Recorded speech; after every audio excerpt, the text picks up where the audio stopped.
Welcome back, everyone, to Constructive Uncoupling, the podcast devoted to amicable divorces. I'm Judy Weigel, your host, and amicable divorce expert. Why? Because that's all I do, amicable divorces. Today, the title of our episode is In Mediation. It's not what you say, but how you say it. In mediation, as in all communication, when we're in conflict, it's not what we say, but how we say it. It's our words and our tone of voice that make a difference in having our message heard. And that is key. We want to have our message heard. So the way we have to communicate is in such a way that it's not off-putting to the other person.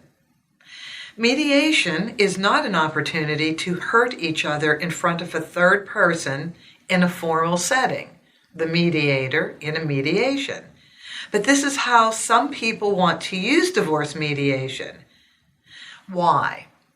Because they haven't been able to feel that their message has been communicated properly, that they're hurt. That's really the issue, that they're hurt, that they're upset, and they use every opportunity when a professional is in front of them to be able to communicate that. And I really don't know as a mediator where that end point is. But mediation is about making decisions. That's the most important thing to remember. Mediation is not about expressing emotion as if you were in therapy. If we are not mindful of our communication offending the other person, we can push the other person to the point where they either completely shut down or tune us out and go on defense mode, which leads into more offensive language. So people really do misunderstand the mediation process. They actually think that you use mediation like you use therapy, and that's not the case. Therapy is all about emotions. Mediation is all about decision making. But in divorce mediation, which is the toughest of all mediations, we are so very emotional and stressed. Yet, we're trying to make financial decisions or decisions about custody and co-parenting. This is the toughest challenge. And this is what I, as a mediator, and every single mediator have to be aware of at all times. And that is, people in divorce mediations are truly trying to compose themselves while probably shaking inside, harboring anger, stuffing hurt and resentment towards their spouse, and literally trying to do the most superhuman thing that they can possibly do, and that is deal with the emotion of mediation while dealing with the decisions of divorce.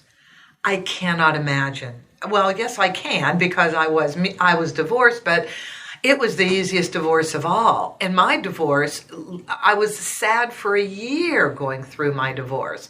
And it was the easiest divorce known to mankind. There was nothing to divide. Nobody wanted spousal support. We made the same amount of money. Yet it was really, really tough. How people can mediate while going through divorce is absolutely amazing to me. Hats off to everyone who engages in divorce mediation. You're doing something that is truly superhuman. And you should really be proud of yourselves and give yourselves a lot of credit for trying to engage in this process. Divorce creates an enormous change in our lives. And I marvel at how people get through it amicably. Sometimes the couple knows they can't communicate. Yet, they want to negotiate with each other rather than through lawyers or judges. Admirable.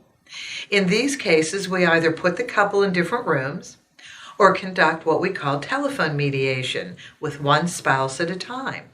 The mediator will be the delivery system and the messenger and can shape the communication, not the deal point, but shape the communication for the way the deal points are expressed, in a way that is void of negative words and tonality, but that communicate the specifics of the request.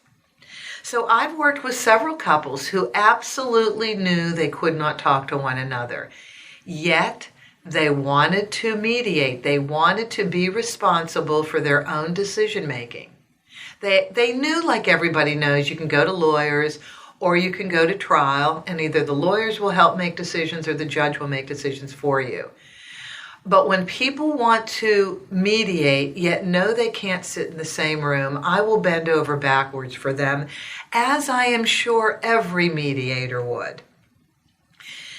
So I would like to give you examples and suggestions for how to communicate it with beneficial results. And I have 10 examples for you of just basic situations. Number one parent has a substance abuse problem or a mental health problem. Okay, that means that the rational side of our brains are shut down when there's a substance abuse problem and a mental health problem. And that makes it very, very difficult for one spouse, the one who is not affected with substance abuse or does not have a serious mental health condition. That makes it really, really hard. So with this situation, the person who does not have substance abuse and mental health diagnoses has to really be the one that is the kindest and the gentlest while being firm. So instead of blaming that person for the way they are, you have to talk about the condition in very objective terms, or at least allow that person to be who they are, and then you have to rationally come back with just the specifics of the deal point. You have to just stick to decision making. You can't address the mental health condition because you're not a therapist generally. And even if you were, you need an outside therapist to deal with it. In terms of substance abuse, it really doesn't matter if there are no children involved, but if there are children involved, this is when it really matters. So with substance abuse, you have to not accuse. You cannot bring up the past. You just have to move forward with the language that recognizes there is substance abuse. And just hold firm when you're dealing with the co-parenting schedule, because this is where it comes into play. Just hold firm with the rules around substance abuse that you will not weaken on, because you really have to think of the children. So when this is a problem, you have to put the children first, and you have to keep talking in context of, for the best interest of the children, for instance, substance abuse. I would like you to go to a clinic, choose the one that you want, make sure they take blood and urine samples at the same time, on premises, not phoned in, or somebody comes to your home and does it, because there are those services as well. And you have to lay down the parameters for how you want testing to be done for you to know that that person is clean and is able to co-parent. Because let me tell you, if you do not address substance abuse matter-of-factly, and if you, without backing down, your children can be taken away from both of you if you allow the other parent, the one with substance abuse, to take the kids on their own. You can lose the kids, but both of you can lose the kids. That's what you're jeopardizing. And you may want an attorney or a legal professional to come in and render that information if you feel it's not going to be accepted by you. But you absolutely have to deal with it. And then in terms of mental health problems, again, it only comes into play when there are children. And you do have to sit on top of that and ask for that person to get therapy so that the children can be protected. You can't criticize them. You can't fault them, because nobody wants to be a victim of substance abuse and nobody wants to have mental health issues. I mean, you don't get up in the morning asking for these things to happen. So you, the other parent, have to be very understanding, but you do have to take a firm hand. And you have to do it with a kind tone in your voice. And I mean that, a kind tone.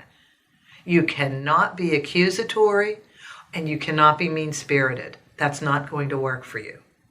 Number 2, one parent isn't working. Well, this comes up so often in a marriage when there are children, even if there are not children, but spousal support is going to come into the picture. When you're talking to a parent that isn't working, there are a lot of conditions around, well, why aren't they working? Was this a decision of the marriage for them not to work?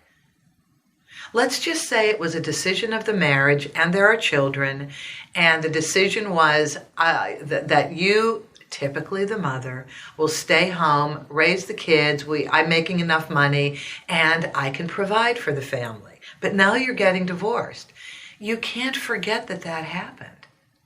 So when you're talking about spousal support and child support, you have to first of all acknowledge the reality that this was a decision. If it was a decision, you have to acknowledge that reality and just say, look, I know that we decided that you weren't going to work and I was. So I do understand that factors into the decision of spousal support. And I will adhere to the law because you really eventually are going to have to. So you may as well deal with it straight away. It's not going to go away. So you'll say, for instance, I will adhere to the law, but I would like to negotiate a certain number of years. That's perfectly logical to do that. So you don't put down the person for not working. You allow them the time that they need to look for a job, and you start suggesting certain amounts of time. But if there are children involved, and you have talked about not working or only having mom or the other parent do part-time work, it's kind of still the same thing. You have to acknowledge that you had that discussion, and then you have to negotiate a certain number of years. You can't make that person feel bad. You can't be arrogant. You can't be,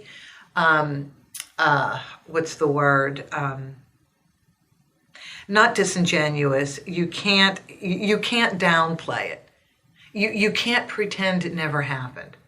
Now, if you've been having ongoing conversations about the parent getting into the workforce before the divorce discussion came up, and you found that parent isn't doing what you think they should to truly earn what they could earn, that's a different discussion. And so I think that the best way to do this is to not criticize that parent, not become condescending. That's the word I was looking for.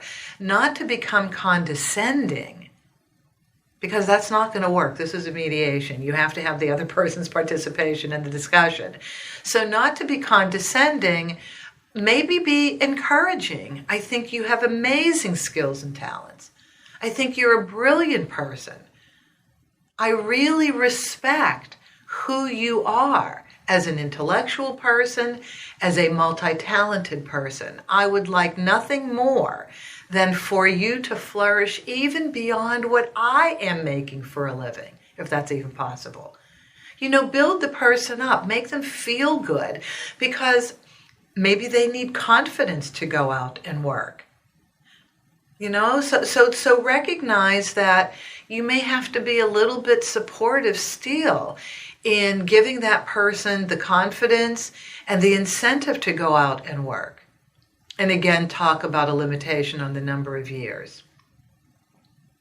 Now, if you feel that person is purposely not working, this is a tougher situation.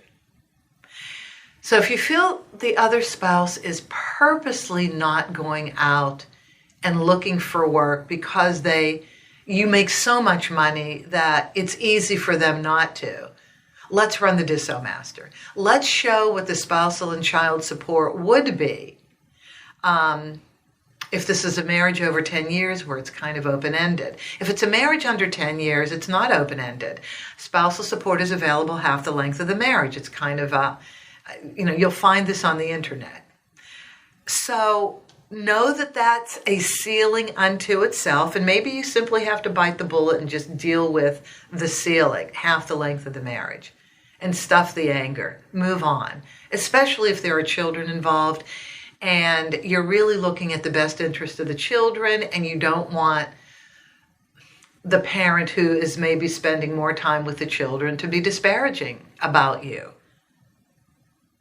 But in terms of encouraging that person who you have asked for years to please help out financially, you need the help.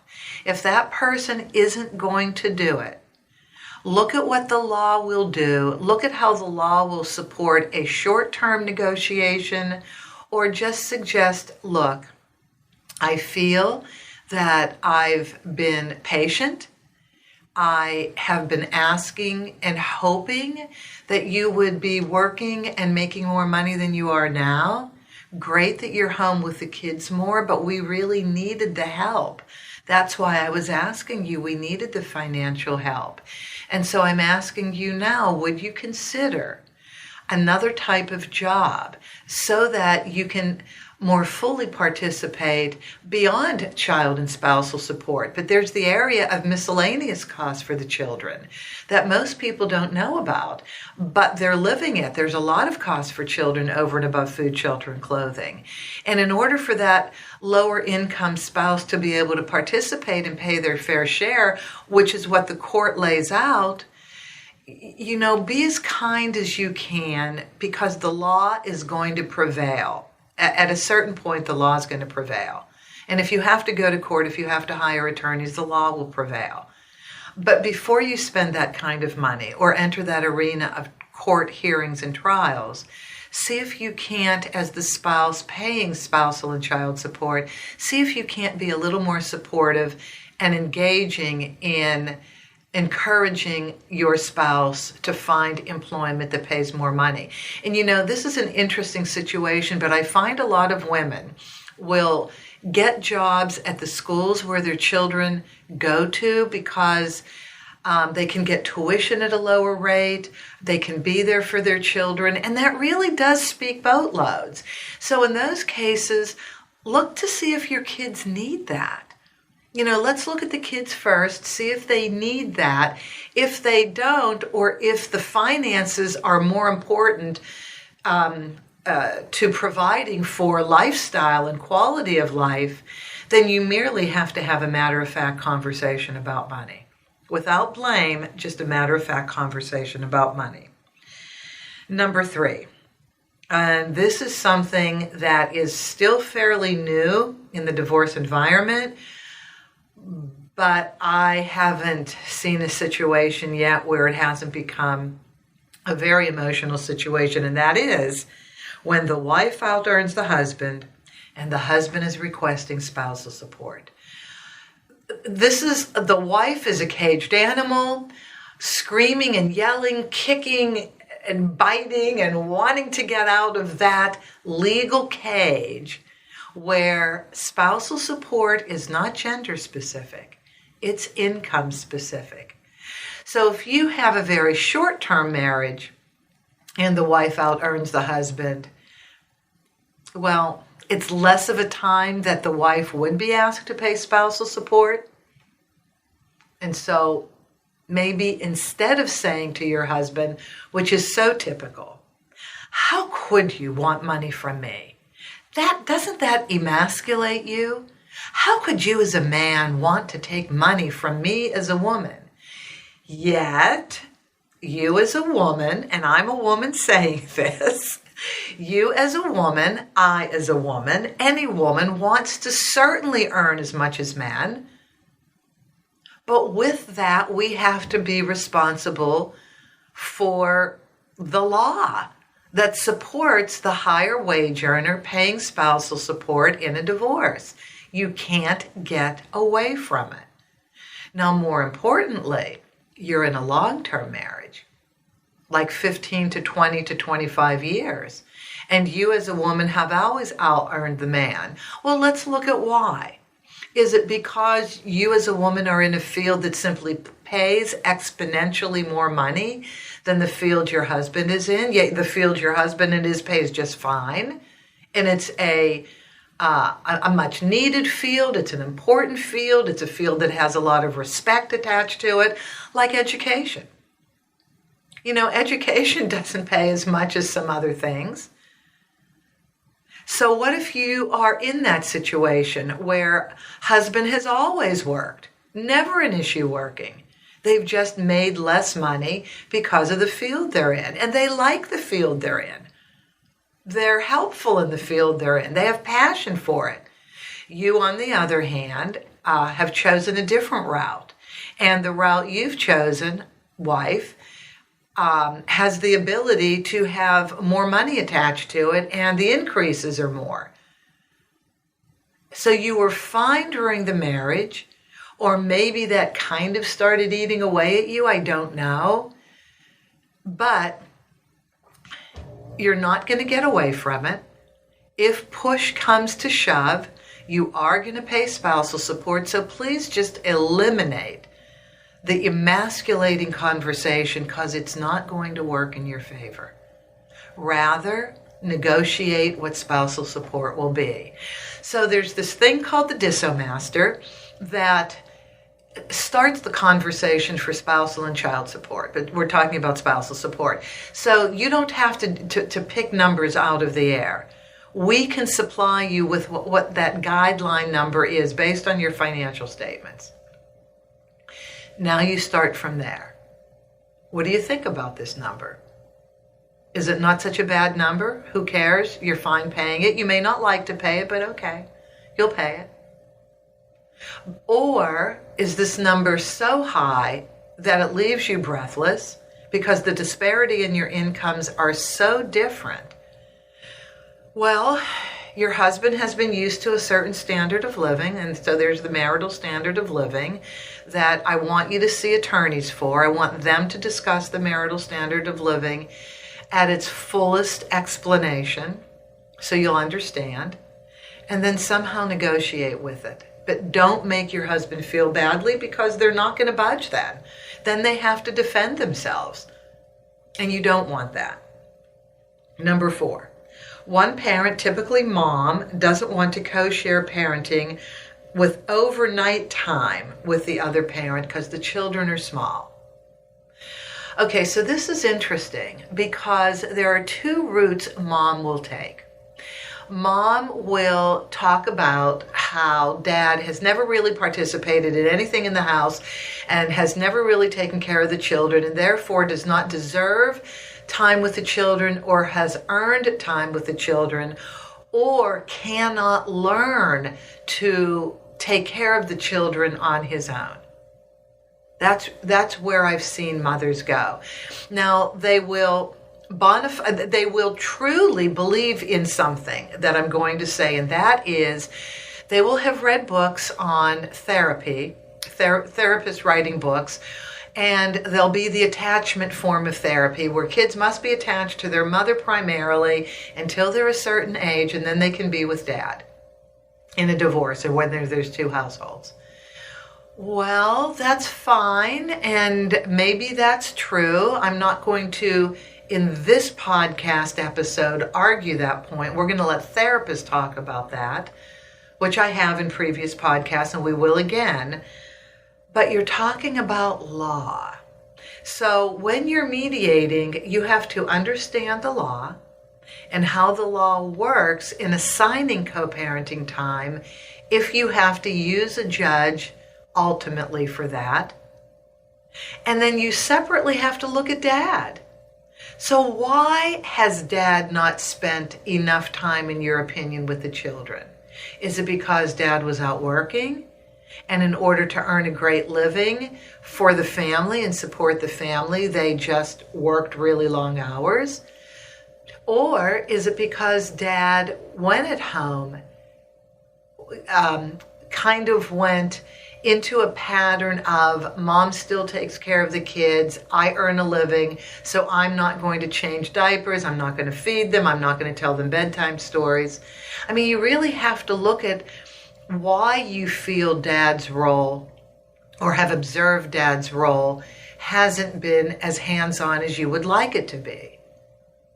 But do remember this, Mom, that unless you feel dad is truly irresponsible and you feel dad is going to hurt the children, may not pay attention to them, maybe is a narcissist, very self-involved, maybe doesn't really have a nurturing aspect to his personality, maybe that came from his own upbringing, and that's very important.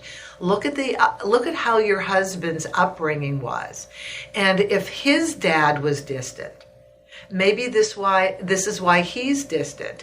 And if you feel dad has the ability not to be distant, maybe with some counseling and therapy, that would be a great route to take, because the kids need both parents. They need both parents differently at different times in their lives. But when there are two different households, and I know it's always depending on the age of the kids, and maybe there are special needs the children have, but you do have to look at both parents have to attach to the children now in a different way when there are different households than if there's one household. So don't berate dad.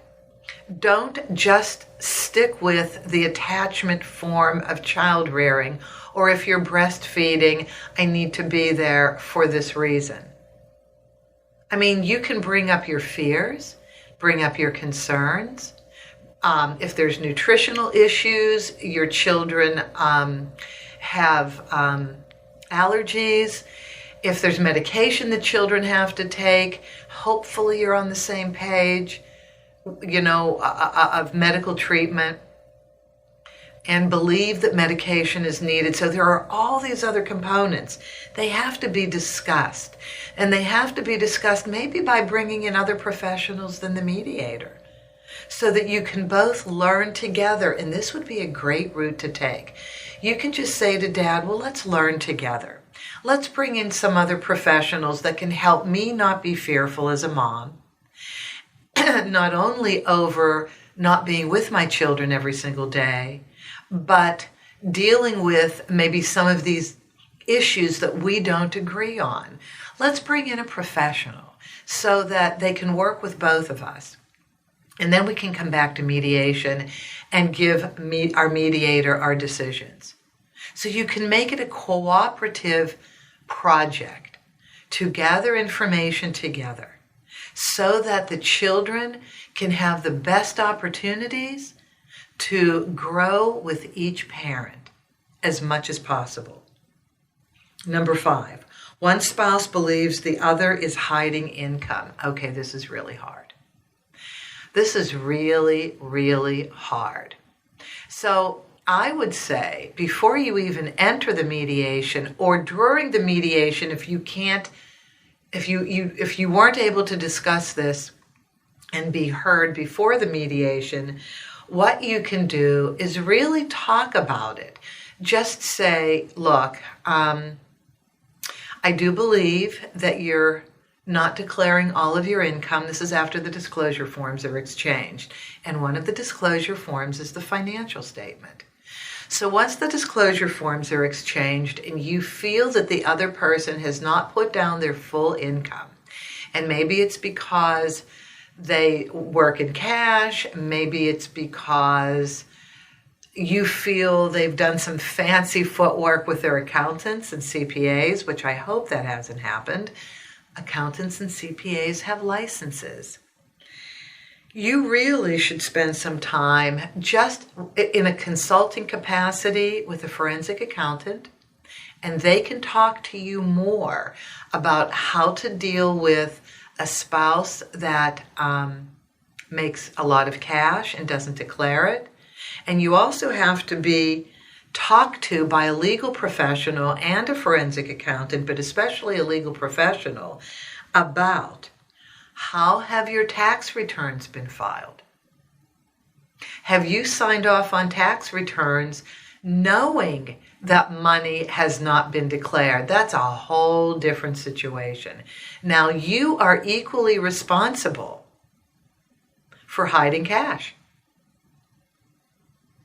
When that's the situation, you now have to come in a mediation saying, look, I know that I participated in signing tax returns knowing that we were hiding cash, that we weren't declaring cash, knowing that. And this is in a mediation. And a mediation is confidential, by the way.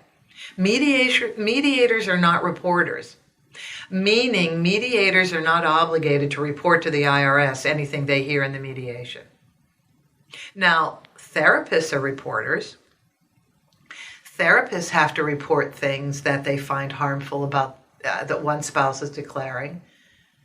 Mediators are in a very weird situation, a very gray situation. So there's a confidentiality clause in mediation. All right, so you're admitting kind of a crime, oh God. This is hard to talk about. It really is. And I am talking hypothetically here, but when a mediator listens to people talk about, okay, we have not been as forthcoming as possible with the IRS. We haven't really declared everything we've made. Okay, join other people. How many people haven't really declared what they've made, or they've moved money around or paid personal bills that they tried to justify as business expenses? Okay, there's all kinds of situations. But you do have to admit your culpability. And going forward in the mediation, you have to say, this is what I believe the income was. Can we have a more realistic conversation about income? You just have to start by trying it. See how it goes. If it doesn't go well in mediation, there are other professionals like forensic accountants who can trace cash. They really can trace cash because cash has to be put somewhere. So they can trace cash, or a lawyer has to come in and say, look, let me tell you what I can and cannot listen to.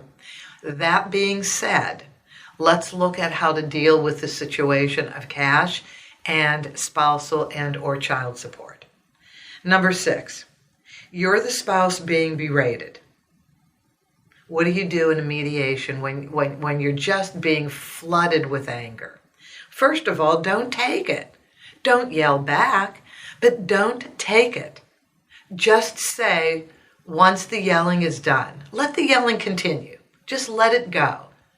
Just let it come out and see where it ends up.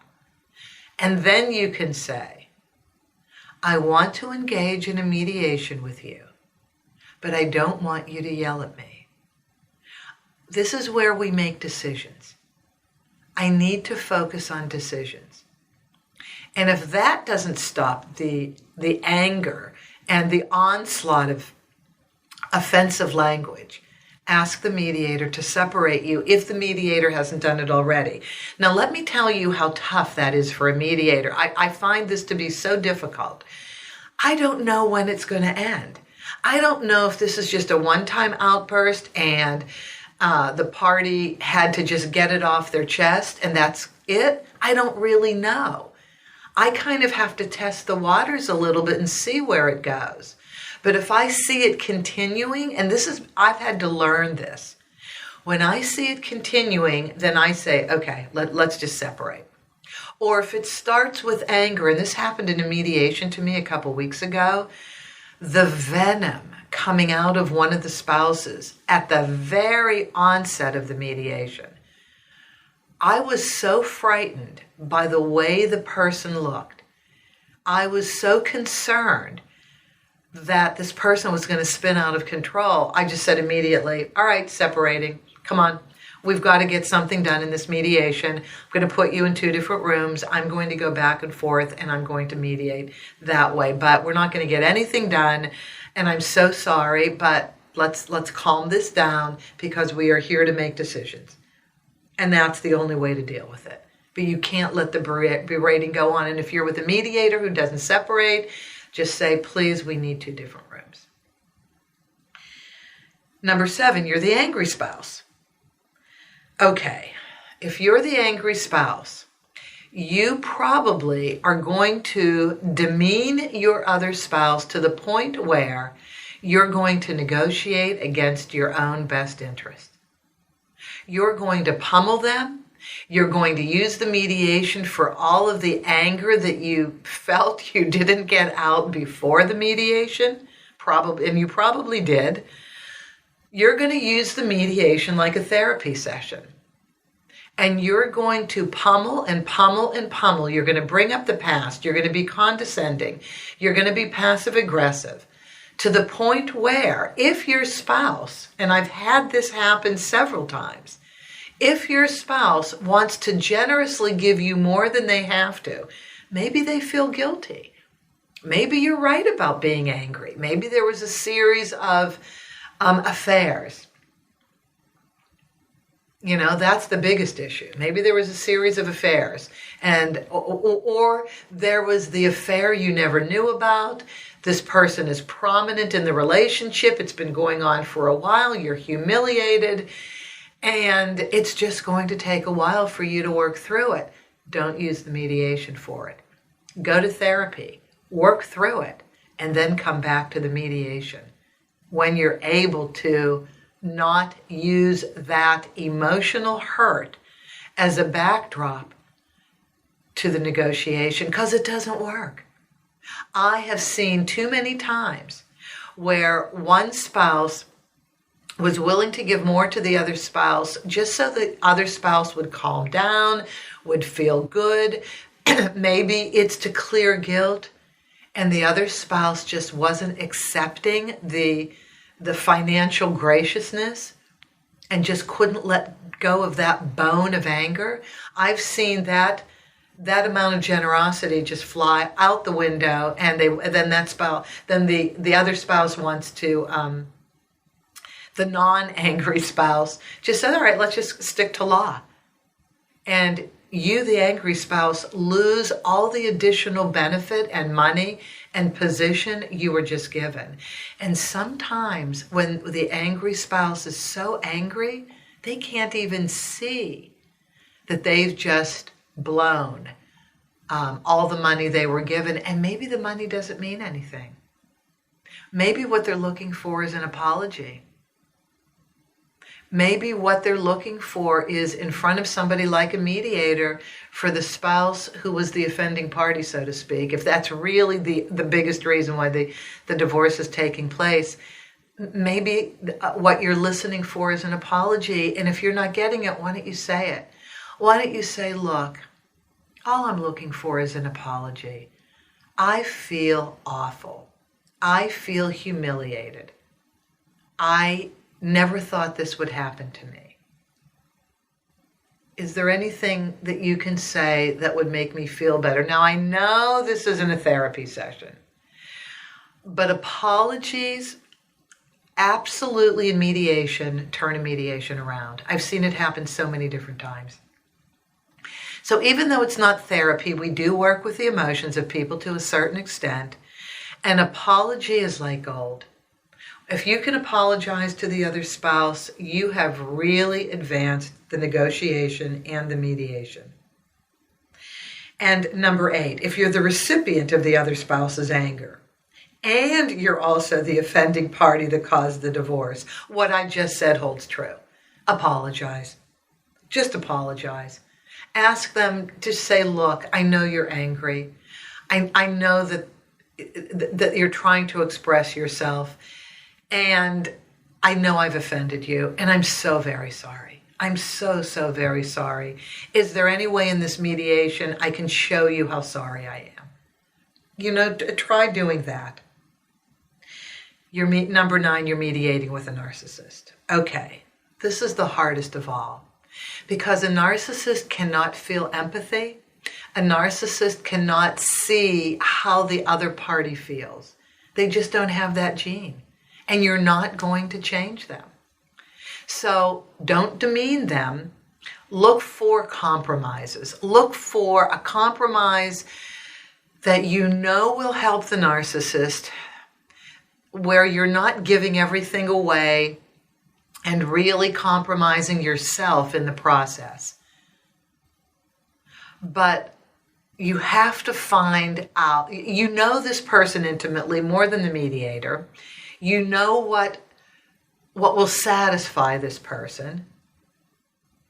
Can you find a way to give this person what they need while walking away with what you need?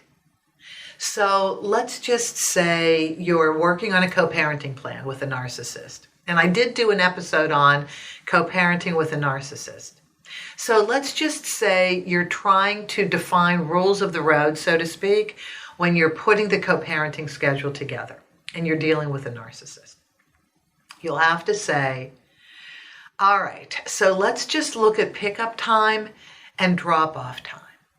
And I understand that there are times where you have to change time. So you're showing understanding. I understand there are times when you're going to have to change time.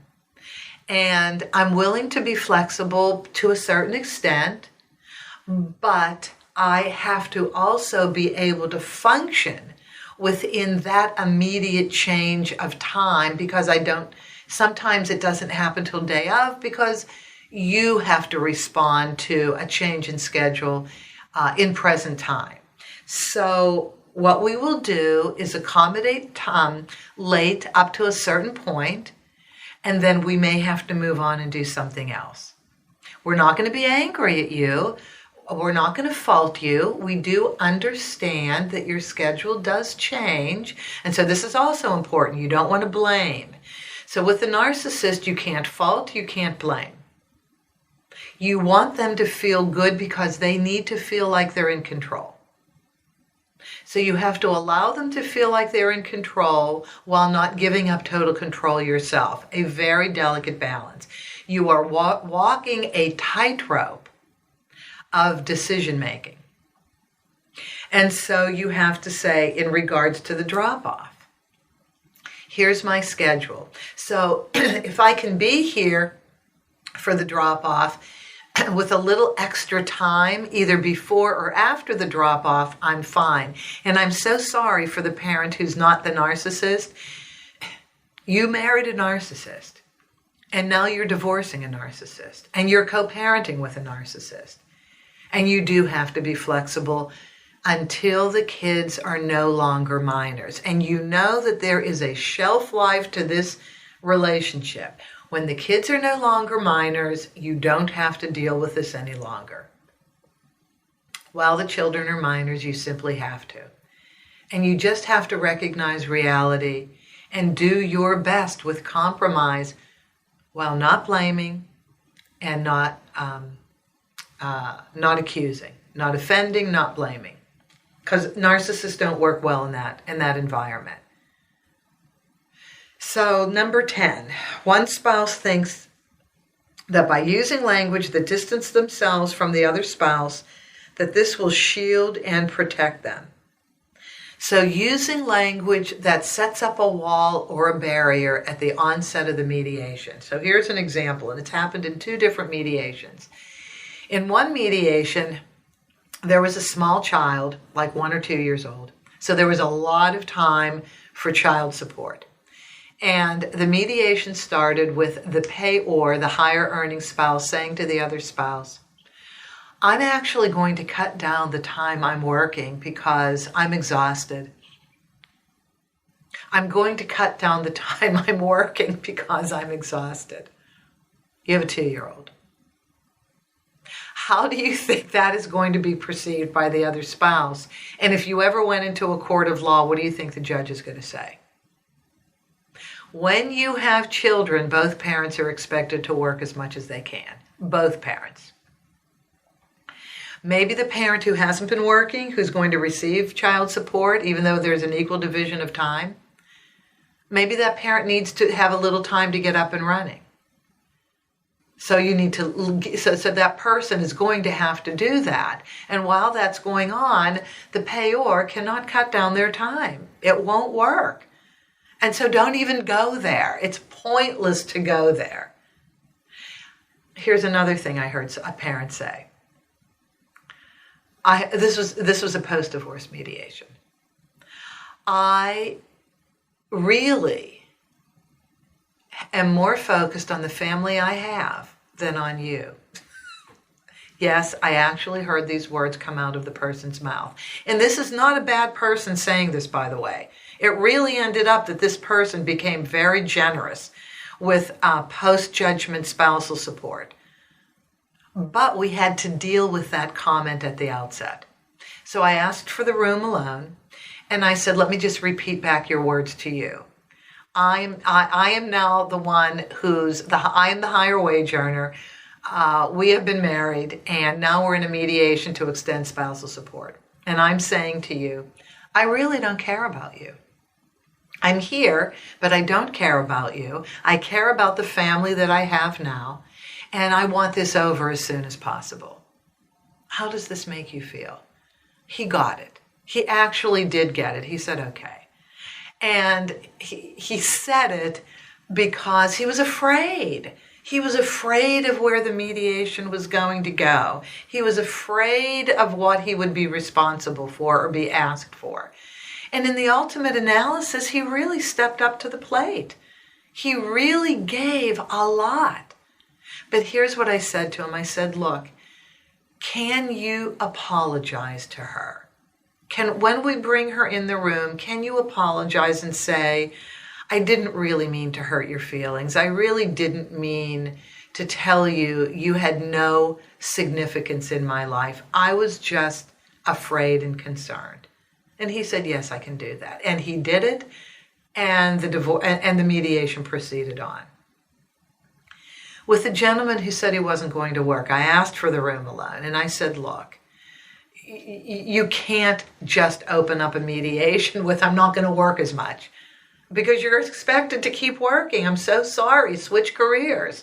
But you're expected to work and earn a living the best you can so that you can provide for your child. But why did you say that? Why did you open the mediation with that? And he said, I was afraid. I was afraid she wouldn't work. And I said, then say that. Be honest, be authentic. If you just say, I'm afraid that I will be enabling you not to work, that's why I said it. Let's work as much as we can. Let's do this together. At least you will get yourself out of that financial doghouse. And he did it. And the mediation resolved in all cases. So I want to go through some general takeaways for you. And I know we're running past what we normally do, but I think this is worth it. General communication patterns that detract from a successful mediation as a recap. Don't bring up the past. Don't be condescending and dismissive. Don't raise your voice and don't lie. And don't be hurtful to cover up fear. It doesn't work like that. Here are successful communication patterns and phrases. Just say, I hear you. When your spouse is telling you something, just say, okay, I hear you. And then if you want to disagree, say, well, this is where I'm coming from. Another thing you can say is, I want this to work for both of us. That's a wonderful phrase. And people have said that in mediations. Now, let's just see how the other spouse responds. But at least you're putting your best foot forward. I want this to work for both of us. Or you can say, how about if we do it this way? So your spouse has just laid out something that you kind of don't agree with, and you want to offer something differently. And you can just say, well, how about if we working together, do it this way? Or here's something else you can say. I am afraid that if we do it this way, that it won't work because, and maybe you'll say there has been a little bit of a history of this, not that the behavior can't change and not that it's always been this way, but this is where I have a little bit of fear. And so, yes, I would love for you to address this. I'm not saying this to hurt or blame you. I know people can change. But I'm saying this because it will affect the successful execution of what we're about to make choices on. So this way you've expressed your fear but you've said, I know people can change, and I know you probably want to change, or, maybe you're not aware that this has happened, or things of that nature, but you want to keep the door open for that person to say, I'm willing to change. Now, what happens when one person exhibits good communication and the other doesn't? Well, you might have to eventually hire attorneys who will work with each other to create a settlement. You might have to. Or the mediator might have to separate both of you and go in different rooms. Or the cordial party will leave, which often happens, and then the offending party will say, see, he or she always walks out when the discussion gets heated. Well, this is when I, as a mediator, have to sit and hold the mirror of self-reflection up and just say, well, let me just say your words back to you. Now that the other person isn't in the room, they've already left, how does this make you feel? And I will recreate what the offending party has just said or done. And normally that person says, okay, I get it. Okay, all right, let's try it again differently. Or the non-offending spouse will typically have the upper hand in the negotiations because they remain calm, focused, and easy to work with. This is hard, but this has happened. In a courtroom, judges, being human beings, will find it easier to work with the calm, respectful person and can tend to rule in their favor of the party who is pleasant, all things being within the area of decision-making for that aspect of the divorce settlement. So the non-offending party, if they can keep it together, and there's no way the offending party can calm down for whatever reason, stay the non-offending party. Because if you have to go to attorneys and you have to go to the courtroom, a judge will typically, within their realm of decision-making, find it easier and they're more willing to rule in the favor of the non-offending party because you've just made it easy for the judge to deal with you. And the offending party has made it very difficult. And I've seen this happen too. And so here are the last takeaways I want you to use. Remove emotion from your tone and stick to the business of negotiating. Do not be condescending. Do not be arrogant. Do not yell and scream. Remove emotion from your tone and stick to the business of negotiating. Number 2, don't blame the other person for the past. You may have to use the past as examples to recreate the future, but don't blame them. Just bring up the past in as non-confrontational terms as possible and make sure you're not part of the example. Make sure you haven't done anything that you have to apologize for. Or if you have, apologize for your part and then say what you need to say in order to take past experiences that might be harmful going forward to recreate a different scenario. Number 3, don't keep bringing up the past, but include aspects of behavioral patterns that could affect adherence to decisions, mostly in co-parenting decisions. Okay. The father hasn't really been a hands-on dad. You're getting divorced. Dad has to be hands-on in order to have the children. You really have to do it without blame. You really, really do. And you just have to say, this is what I've noticed in the past. Can we please talk about changing that so that I'm really comfortable with you with the children because I want you to have the children. Now that makes the other person feel good because I want you to have the children. I want you to enjoy the children more. Let's talk about how to do that.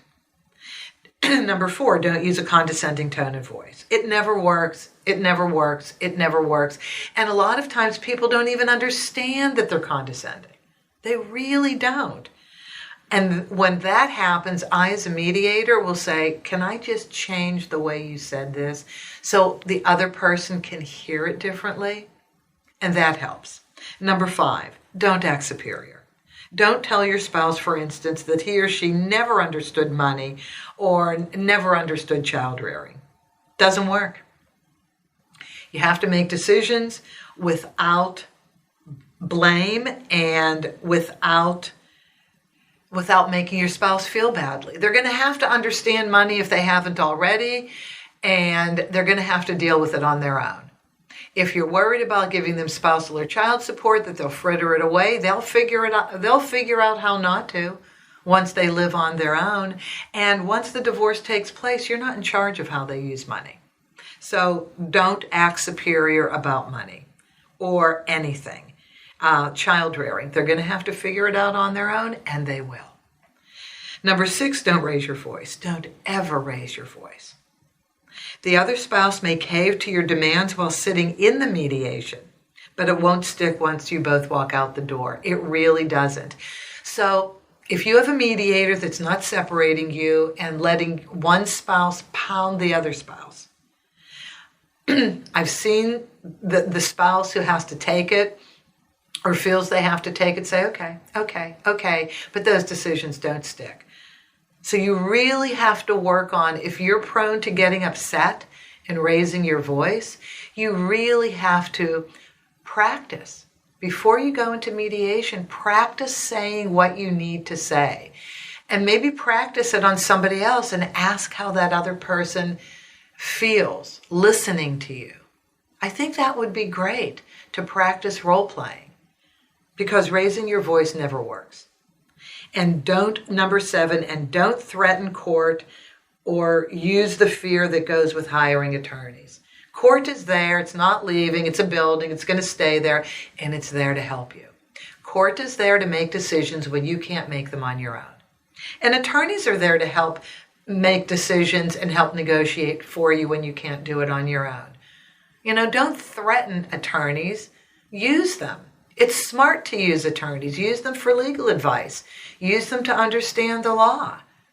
But don't use that phrase, lawyer up. It's the most ridiculous and antiquated phrase I've ever heard. Stop it. Lawyers are there to help you. The court is there to help you. All right, so this is what I have to say about it's not what you say, but how you say it that makes the ultimate difference in divorce mediations. Thank you so much for joining me on this episode of Constructive Uncoupling, the podcast devoted to amicable divorces. I'm Judy Weigel, your host. You can reach me at judy@constructiveuncoupling.com, Judy, Judy, at constructiveuncoupling.com. And I look forward to our next episode. Take care.